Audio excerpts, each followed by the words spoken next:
Hello again, welcome to another edition of CropLife Retail Week. Paul Schrimpf here with Sfiligoj. Welcome back, sir. I guess you were on a brief one-day trip. Actually, I missed you so bad that I forgot where you went.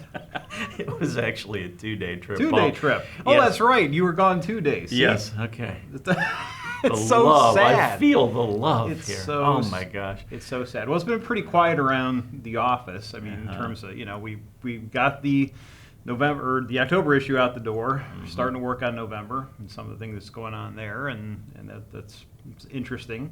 Yes. But other than that, we look on Twitter and there's lots of harvesting going on. I see a nice big hot spot in the middle of the country was pretty dry. I think maybe drying out that crop, and guys seem ready, chomping at the bit, ready to get out there and harvest, or they're harvesting. Great pictures and great videos for those that have things to harvest, crops to harvest out there after the tough year. But it's good. It's good to see that coming in. Hopefully the weather will keep up positive for these guys and get it in. Yeah, and actually I did see, Paul, that because of some of the movement with China purchasing some U.S. soybeans, that the commodity prices for soybeans are actually going up. I think they're up about 3 or 4 cents when I checked this morning versus what they were a day or two ago. So some positive news there in commodity pricing. Yeah, and I saw there was also something popped up on a newsfeed that Taiwan bought a couple $1 billion worth of soybeans, I think, too. So, Taiwan they like to a little bit with a little rivalry with China. Is that what you're saying? Just a bit, just enough to. Yeah, in any event, so tell me about your trip. Yeah, wherever you were. Yes, actually, I was at, Paul, the BASF Global Media event down in Raleigh, Durham, North Carolina. Where it was being held was the old Bayer headquarters, which actually BASF acquired about a year ago when Bayer was divesting assets to make its purchase of Monsanto final. So that had to be a little strange. It was a little strange to see different signage, but I mean, basically everything else is the same. Other than the signage, we were actually teasing some of the executives there about what it was like, the transition, and it sounds like basically they came in on a Monday morning and turned in their Bayer computers, got a new BASF computer and a new ID badge with BASF's logo on it, and pretty much that was the transition. So all right, well, very good. So anyhow, a bunch of things to talk about from that event. One thing was Paul Ray gave a nice little talk talking about the future of farming. And here's a little clip of what he had to say about what's going to be happening on the farm and how the companies like BASF will be adapting to that. Changes happening in the marketplace, whether it be farmers are getting larger and more complex. There are great examples this morning of how the farm of the past is quite different to the farm of the future. And managing that complexity takes different skills and attitudes. That's important for us to recognise when we show up on farm. How do we help farmers manage their risk and their enterprise, which is much larger?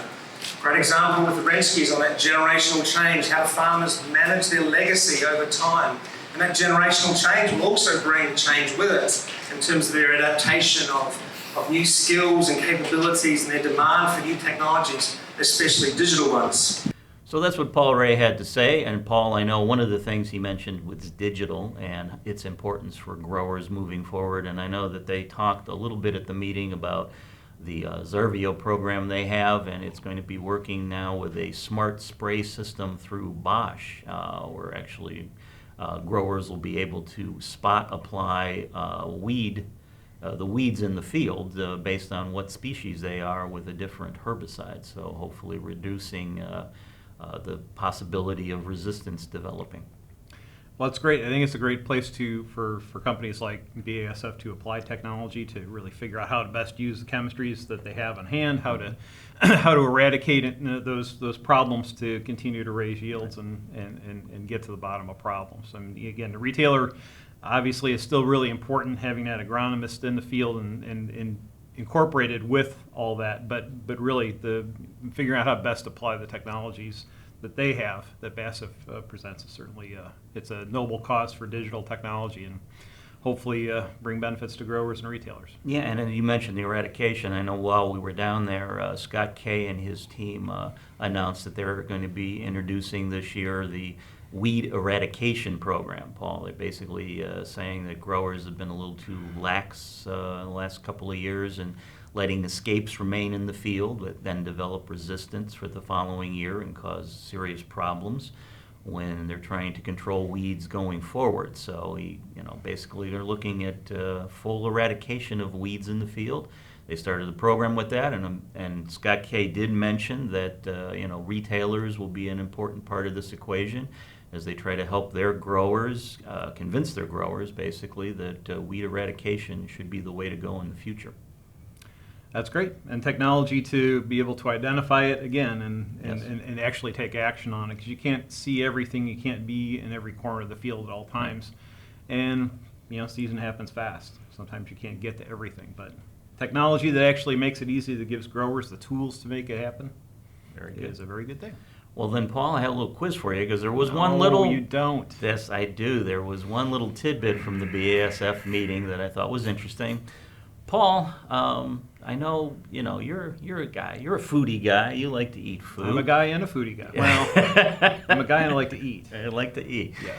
Okay, what is the one problem you have whenever you think about slicing onions in the kitchen? What tends to happen to you? And what really happens that upsets my wife is that I get those little shavings all over the kitchen. She says that I create a kitchen disaster every time I cook. Okay, and I suspect I there's suspect you may be going to the other part of the onion problem as well. but I'm saying, yeah, all that probably causes people to cry for more reasons than one, because as most people out there know, onions, when you slice a lot of onions, they do tend to make you cry. Well, the folks at BASF have developed a new breed of onion. They're calling it the Sunion. Should be coming out here shortly. And one of the key points of this onion, Paul, is not only does it last a little longer, hold its flavor a little longer, even as it ages in your cupboard, but lo and behold, the volatiles that cause tearing in humans is not going to be present. So the Sunion will be an onion you can slice without crying. Wow, that's interesting.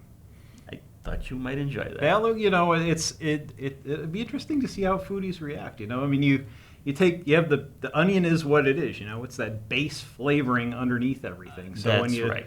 When you mess with it, it'll be interesting to see how I mean, some may gravitate toward it, some may be repulsed by it. It's hard to say, isn't it?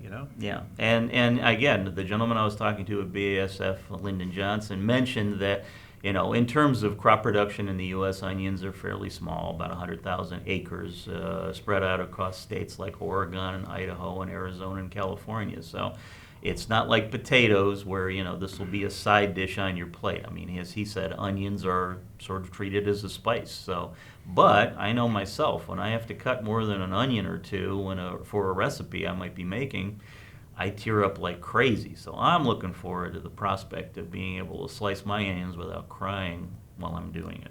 I thought you might be telling me they developed an onion goggle. No? Okay. I think we're done.